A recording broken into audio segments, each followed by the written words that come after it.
waxaan fadhinay qol aniga iyo qaar kamid ah wasiiradii la socday waxaan noo soo galay madaxweynaha Uganda Museveni wuuna salaamay anigu wuxuu yiri ma waxa tahay ra'iisul wasaarihii Farmaajo markaas waxaan ku yeeray waxaan ahay ra'iisul wasaarihii Soomaaliyeed wuxuu yiri laakiin Farmaajo ku magacaabay markaas aan yiri ha wuxuu yiri haddii aad Soomaali tihiin oo aad isku aftihiin oo isku dhaqan tihiin oo isku diin tihiin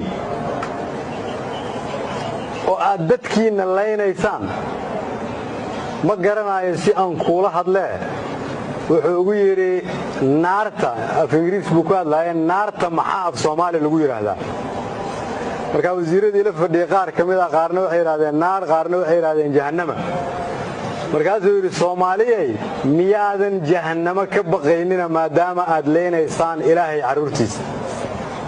ku dhawaad 30 sano Soomaaliyay waxaad leenayseen dadkiina miyaanad Ilaahay ka baqaynina inuu idin ciqaabo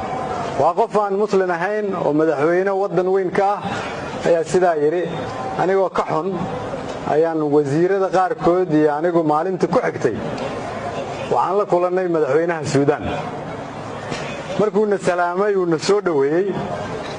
ayuu yiri Soomaaliyeey waxa tiin isku af iyo isku dhaqan iyo isku diin Ilaahayna wuxuu idin siiyay khayraad badan iyo dal aad u qurux badan maxaa idin ku dhacay marka ilaa wax looga jawaabo ma hayna intaan aamusnay dadkeenii meesha fadhiyay oo wasiirro iyo aniga